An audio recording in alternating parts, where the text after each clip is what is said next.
Hello and welcome to a look at Space Harrier 2 for the Commodore 64, a Sega arcade conversion that was released by Grandslam.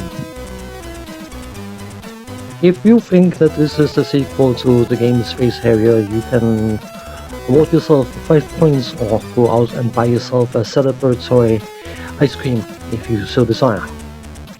It is indeed the sequel to the original Space Harrier, and Fantasyland is being invaded by 12 bad guys who bring their unfriendly cohorts, friends, whatever they might be, and make everyone miserable. I know that I was about to say good stuff, but it's actually bad stuff, so I should probably refrain from that phrasing.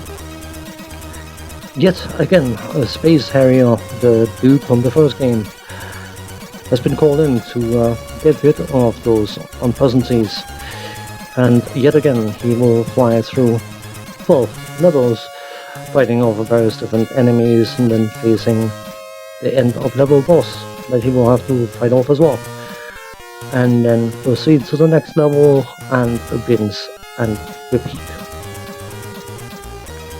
But we are not done there, because these unpleasantries are the extra unpleasant variety. So once you have defeated all 12 levels, you will be given a chance to meet the 12 unpleasant bad guys yet again, all in quick succession, before you will get a chance to fight off against Dark Harrier, an incredibly original name, in order to be the hero of all heroes and all that stuff.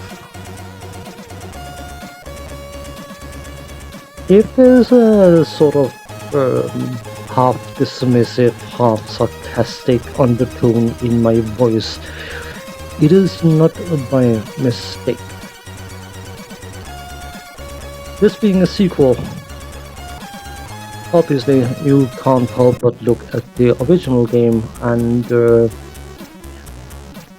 yeah, let's cover the technical stuff of this game first, then we can talk about the other things afterwards. Graphically, you could argue that the game is somewhat clean.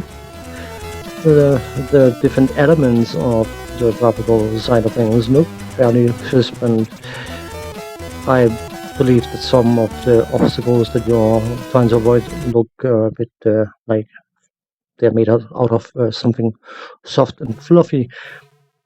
But irrelevant of how the graphics may look, it looks a bit, or it moves a bit chunky, to be honest, and while this particular version has got a flaw, which is of course simulated by having alternating colors to give an impression of speed.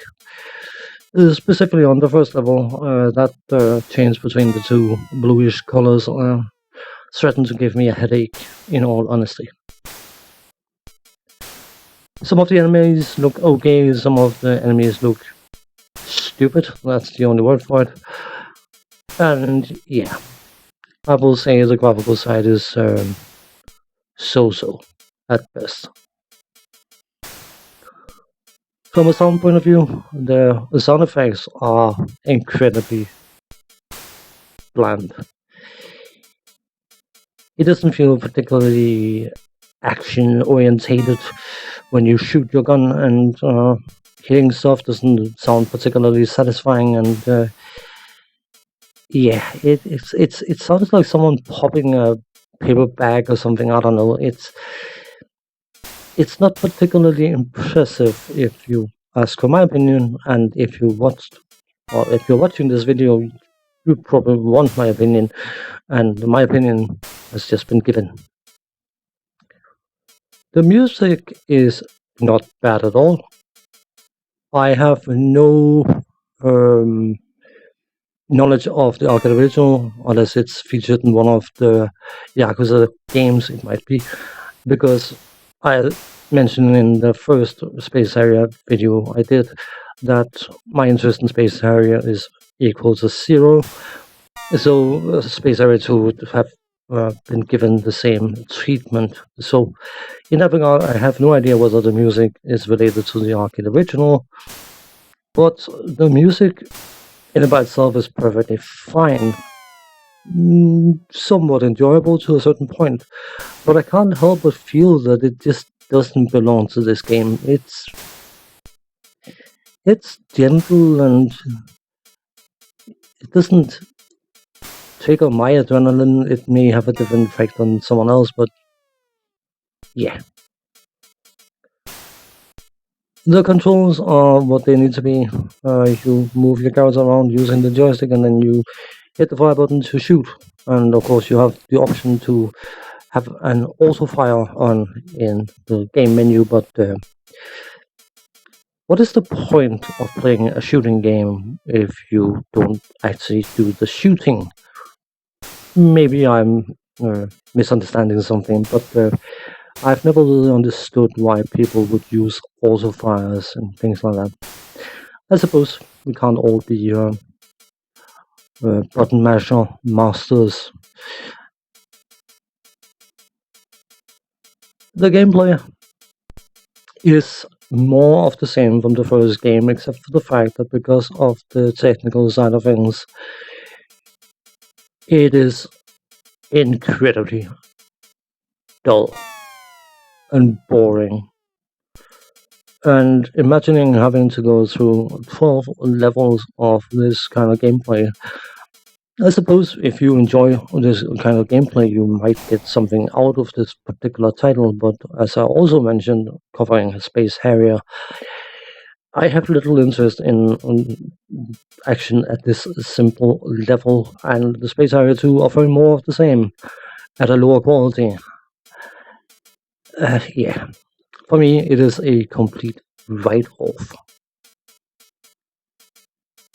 Going back to comparing it to the first game, the music in the first game was significantly better than it is in this particular title.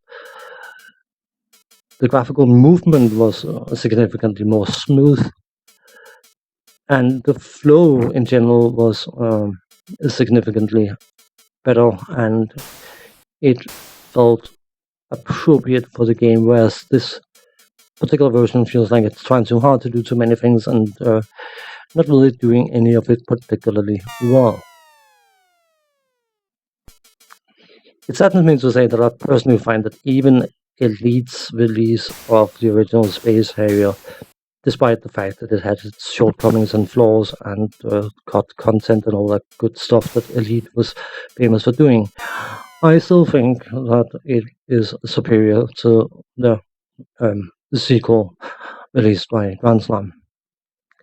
But before I let you off, there's something interesting to be found in the high score list. A hint, there's a few spare O's on this screen. Interesting, isn't it? Thanks for watching, take care, see you next time. Bye bye for now.